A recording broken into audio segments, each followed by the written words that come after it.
Now the community is mourning this fallen hero. We have live team coverage beginning with 9 on your side's Ryan Houston, who is live at the scene. Ryan?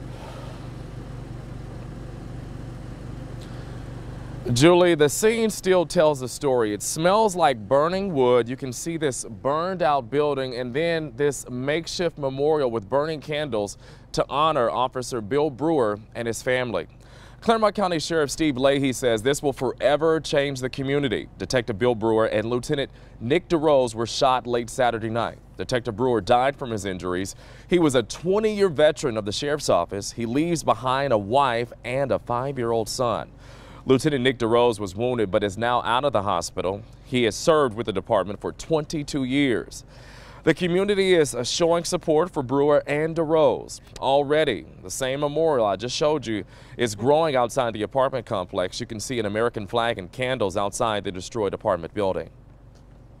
And check this out right here, a silent salute for Detective Brewer. It shows the heart of the situation. His body was carried in a procession of fellow law enforcement from the Hamilton County Coroner's Office to the funeral home in Amelia. Dan Carroll and Chopper 9 followed the entire route, watching as people lined the road to pay their respects to Detective Brewer. People also sharing their support at the Clermont County Sheriff's Office. Amy Early and her daughter actually dropped off baked goods. Whether you support them or not, they need us. The community needs to rally around them. They lost someone and that's their family.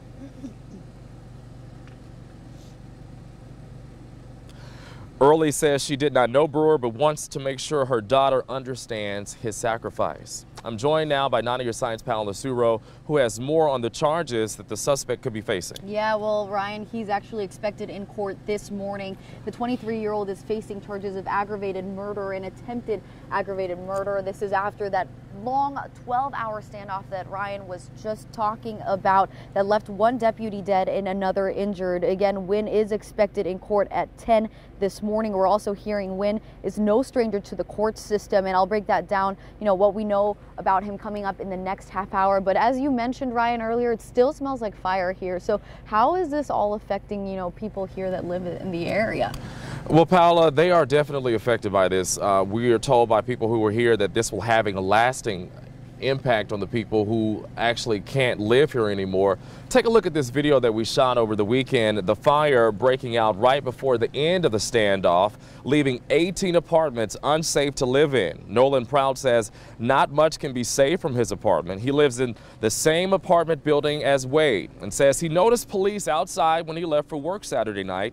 He says they told him it was under control, but after coming back inside after the standoff, he says staying at the apartment is just not an option, and now he has to start from scratch.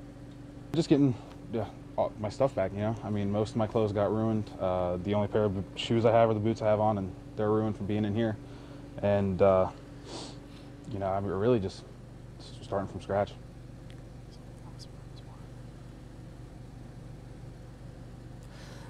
Now, Proud and his girlfriend will move in with her mother for now, and the Red Cross will help other people who actually live in this building. We don't know how the fire started, but we do know that it is connected to the standoff, Julie. I think more people are more concerned about Officer Brewer's wife and his 5-year-old son and the other officer who was injured in everything that happened over the weekend. Back to you.